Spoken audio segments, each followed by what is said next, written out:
अस्सलाम वालेकुम जी, मैं हूं अदील राज। आप देख रहे हैं मेरा यूट्यूब चैनल। सबसे पहले तो आपने सब्सक्राइब ज़रूर करना है ताकि मैं ये इंडिपेंडेंट जर्नलिज्म अपना कंटिन्यू कर सकूं। अगर आप मेंबरशिप ले सकते हैं तो वो भी लीजिए, मेरे जर्नलिज्म को सपोर्ट कीजिए ताकि मैं ये कंटिन्यू कर सकूं, बेहतर तरीके से कर सकूं, ताकि मैं सेठों की गुलामी करने पर मजबूर ना हूँ। बात करेंगे आज जनाब इमरान खान के केस में अजीब व गरीब सा फैसला आया है और दो फैसले आए, अजीब से हरकतें हुई हैं।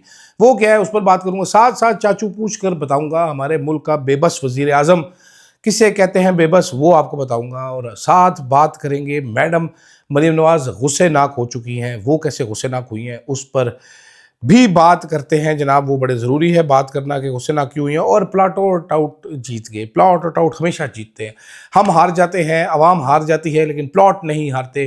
प्लॉट में बड़ी ताकत होती है, इस पर भी बात करूंगा। सबसे पहले तो शुरू करते हैं जनाब कि परसों के दिन सलमान सफदर ने बड़े तरले डाले शाहरुख अर्जुमन साहब को तोशाखाना 2 केस में कि हुजूर वाला अगर आप मंडे को केस रख लीजिए, हमें कुछ काम है हमारा। देखिए थर्सडे वाले दिन केस है, 190 मिलियन पाउंड की जमानत लगी हुई है, हमने उधर जाना है, तो आप मंडे का दिन दे दीजिए तो बेहतर होगा। मैंने लाहौर भी जाना है। लेकिन शाहरुख अर्जुमन साहब टस से मस नहीं हुए, वो जगह से नहीं ले, वो पत्थर के देवता बन गए, वो एक मूरत बन गए। उन्होंने कहा नहीं, आप एक काम कीजिए, आप 2 बजे आ जाइए थर्सडे को, आप तोशाखाना 2 में सुन के उसके बाद आप आ जाइए फ़ौरन से पहले। मैं केस आज ही सुनूंगा, मैं बाद में नहीं सुनूंगा, क्योंकि मैं बहुत गुस्से नाक हूँ, बहुत मैं गुस्से वाला हूँ, मैं नहीं बाज आ सकता। तो केस उन्होंने आज के दिन थर्सडे के दिन 2 बजे उन्होंने रख लिया।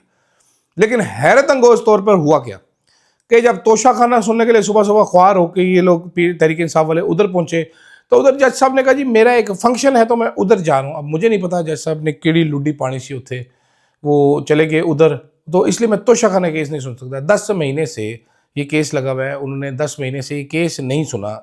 जज साहब को तौफीक नहीं हुई ये केस सुन लें, वेले बैठे रहे, ठीक है। तो अब आज उन्होंने किधर जाना था, ये भी पाकिस्तान में ही हो सकता है, ये दुनिया में कहीं और नहीं हो सकता है कि जज साहब ने किसी फंक्शन में जाना, जी पता नहीं मेहंदी में जाना था, किसी वलीमे में जाना था, या कोई सरकारी फंक्शन था और जिसमें जाना था, मालूम नहीं। लेकिन ये क्या तरीका होता है, ऐसे नहीं हुआ करता आम तौर पे। लेकिन ये आम जज नहीं है, ये बड़े ख़ास जज है, ये सर्फ एक्सेल वाले जग है। इनकी चग पहले से ही निकली हुई है, चग भी कट ते सफाई भी कट।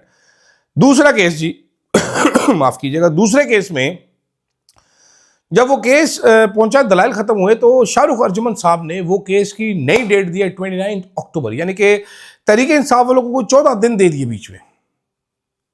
14 दिन देखा जाए तो ये इमरान खान के फायदे की चीज़ है। इस केस में पक्की सजा देनी है इमरान खान को।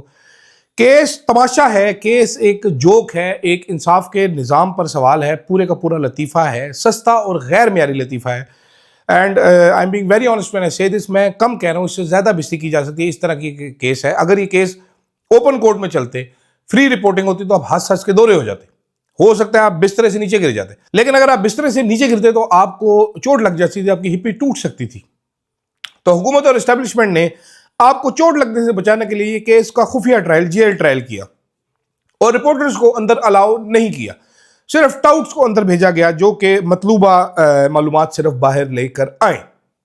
इस तरह आपकी हिप्पी टूटने से बच गई और आप ये महसूस होने से बच गए कि किस किस्म का लतीफ़ा केस हमारे मुल्क में एक साबिक वज़ीर आज़म के खिलाफ चलाया जा रहा है, जिसका ना सर है ना पैर है, दरमियान में भी कुछ नहीं है, हवा में झूलता हुआ केस लेके आए। इस पर सज़ा ठोक देनी है, सज़ा तो होनी है। अब मेरे पास क्या मालूमात है, ये कुछ लोग कह रहे थे जी डील होने वाली है, बैरिस्टर सैफ ने कल जो कहा था उन्होंने अपना शुफ किया, दूसरी तरफ से उन्होंने फुस किया, वो सारे मिल के बैठ गए इमरान खान साहब के पास। खान साहब ने कहा मैं अफगानिस्तान का मसला हल कर देता हूँ। वो रात से सोच रहे हैं कि खान साहब आप मसला हल कर दें, खान साहब कह रहे हैं नहीं पहले ये करूँगा फिर मसला हल करूँगा। तो ऐसी कोई चीज़ नहीं है। माजरत के साथ इसमें 2 चीज़ें, एक तो इमरान खान साहब कहते तन्हाई में जाएंगे, कल की ट्वीट का गुस्सा। दूसरा, इमरान खान साहब जो हैं उनको हुजूर वाला सज़ा देनी ही है। लेकिन अभी जो ज़रा ये क्रेन पार्टी का जो मसला बना हुआ है, जो लोगों में अवाम में गम गुस्सा है, जो मसाइल बने हुए हैं, तो उसको वो too many fronts at the same time, ये ना हो कि तहरीक इंसाफ वाले भी प्रोटेस्ट का ऐलान कर दें तो तेरा क्या होगा, कालिया वाला सीन ना हो जाए। तो इसलिए Kaliya is very careful. Kaliya does not want के सारे आके मुझे छितर माने, बिकॉज कालिया ने ऑलरेडी बहुत सारे फ्रंट्स खोल रखे हैं, इतने ज़्यादा फ्रंट्स हैं कि कालिया वो खुद भी बंद नहीं कर पा रहा। This is very bad strategy for Kaliya, but मैंने भी कालिया को मशवरा दिया था, Kaliya does not listen because Kaliya thinks he is very smart. तो जब कालिया अपने आप को वो स्मार्ट समझते हैं तो हमें क्या ज़रूरत है बिला वजह पंगे लेने की। ठीक है, आगे चलते हैं जनाब। सुहेल अफरीदी साहब आज वो अडयाला जेल के बाहर पहुंच गए, मुलाकात नहीं हो सकी। मेरा ज़ाती ख्याल है कि सुहेल अफरीदी साहब को मुलाकात का बंदोबस्त करके जाना चाहिए था, एम ही जाके बैठ गए। अगर गए थे तो फिर बैठ जाते, फिर आते ना वापस। ठीक है, फिर एम ही ये काम ना करते कि मैं शाम तक इधर बैठा हूँ और मीडिया टॉक करके जा रहा हूँ। सुहेल अफरीदी साहब ने इंकशाफ किया कि वज़ीर-ए-आज़म साहब ने मेरे को फ़ोन किया, मेरे को मुबारकबाद दिया। मैंने उनको कहा जी मेरी इमरान खान से मुलाकात करा दी, तो वज़ीर-ए-आज़म साहब ने कहा मैं पूछ कर बताऊँगा। हमारे मुल्क में जो सबसे बड़ा ओहदा है जिसके नीचे सारे हैं वो है वज़ीर-ए-आज़म, chief executive of the country. जिस तरह मैं एग्जीक्यूटिव प्रोड्यूसर था तो मेरे नीचे सारे प्रोड्यूसर थे क्योंकि मैं बड़ा एग्जीक्यूटिव था। ठीक है, तो वो chief executive of the country है। तो चीफ एग्जीक्यूटिव साहब अब मुझे ये नहीं समझ आ रही कि किससे पूछकर बताएंगे। ये सवाल है, बड़ा अहम सवाल है। आप ज़रा सवाल की नज़ाकत समझिएगा, सवाल की बारीकियां समझिएगा कि चीफ एग्जीक्यूटिव साहब पूछ के बताएंगे। अब चीफ एग्जीक्यूटिव साहब किससे पूछ सकते हैं, because he needs to order. Chief executive ने ऑर्डर करना है, अगर वो ऑर्डर नहीं कर पा रहा तो वो क्या कर रहा है, वो किससे पूछेगा। इसका मतलब है चीफ एग्जीक्यूटिव का कोई बॉस है। ऐसे लोगों का ये ऐसे हालात में होता है बॉस, उन सूरतों में होता है जब भीख मांग के आपने हुकूमत ली हो, जब आपने डील करके हुकूमत ली हो, तो जो आपको डील देता है वो आपका बॉस होता है। आपका बॉस वो होता है जिसको ट्रंप बड़ा मिस करता है। तो मेरा ख्याल है कि वज़ीर-ए-आज़म साहब ने वापस सुहेल अफरीदी को कॉल इसलिए नहीं की कि इजाज़त नहीं मिली होगी वज़ीर-ए-आज़म को खुद भी, तो वो क्या शर्मिंदगी से बताया देख से लिया मैंने तो इजाज़त नहीं लभी, तू कुछ कर सकता है तो कर ले। सुहेल अफरीदी साहब को भी 10-15 दिन नहीं मिलने दिया जाएगा। उनको जो चक्का चौंध दिखाई जा रही है वो कुछ असर डालेगी तो फिर उनको मिलने दिया जाएगा, मेरा ये ख्याल है। मैं तनकीद नहीं कर रहा, but this is what I think. वो अगले व्लॉग में आपको बताऊंगा कि कैसे हुआ, या पिछले व्लॉग में बता दूंगा, किसी व्लॉग में बता दूंगा, लेकिन आपको कि कैसे हो रही है। तो ये सूरत हाल है जनाब। ये वज़ीर-ए-आज़म हमारा बेबस वज़ीर-ए-आज़म में बेचारा मासूम सा स्विमिंग करता है रात को 4 बजे, जब फील्ड मार्शल को फ़ोन करके बताते हैं कि इंडिया ने हमला कर दिया, हम वापस हमला करने लगे हैं, तो फील्ड मार्शल पानी से डुब करके डुबकी लगा के कहता है यस ब्रो प्लीज़। तो इतना ही लेकिन इख्तियार होता है किसी बंदे का मांगे तांगे का। दूसरी तरफ मरीम नवाज साहिबा 3 दिन से मंजर-ए-आम से गायब है।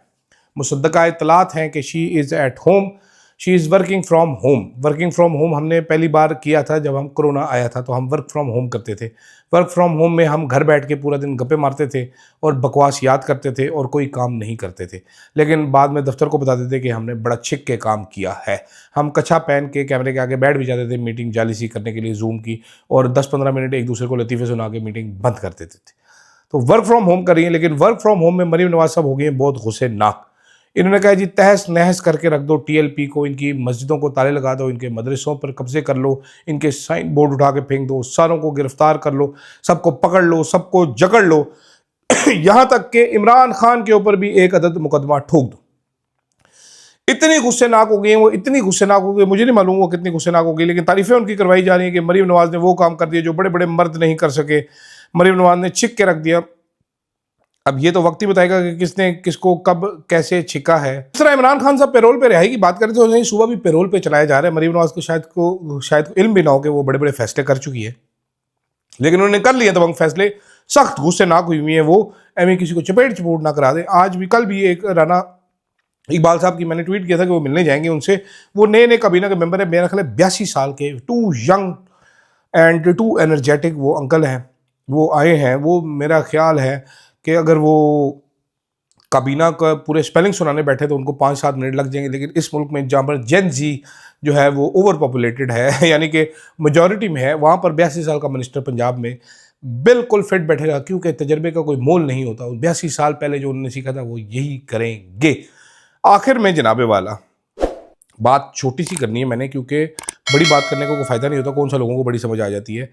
छोटी सी बात है, क्यूट सी बात है कि आज तहरीके इंसाफ एक बार फिर बार के इलेक्शंस बुरे तरीके से हार गई। जो तहरीके इंसाफ का या हामिद खान साहब का जो नुमाइंदा था वो जमात इस्लामी का बंदा था। इमरान खान के नाम पे ये लोग वोट मांगते हैं, तौसीफ साहब बड़े अच्छे आदमी होंगे, इमरान खान के बारे में एक लफ्ज़ नहीं बोला इसने कभी, तो वकला जो इमरान खान के हैं वो क्यों इसको वोट देंगे, जमात इस्लामी के वकला ने वोट डाला। बाकी आपको पता होना चाहिए कि प्लॉटों में बड़ी ताकत होती है, डीएचए के प्लॉट मिल रहे हों तो वकील जो है वो समझदारी से वोट ज़ाया करेंगे। मतलब क्या इमरान खान इनको दे सकते हैं कि आए जी मैं आपको सड़कों पर डंडे खिलाऊंगा।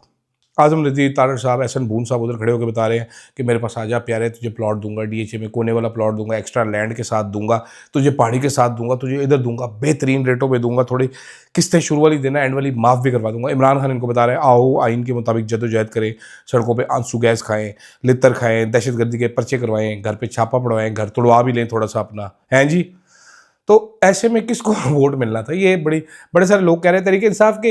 अफसोस इस बात का है कि वकला की मेजॉरिटी है, पाकिस्तान के बड़े बड़े वकला, वो वकला जो संभाले नहीं जाते, वो इस पार्टी में है, फिर भी इलेक्शन हार गई है। ये वकला को भी अपने आप से ज़रूर सवाल करना चाहिए।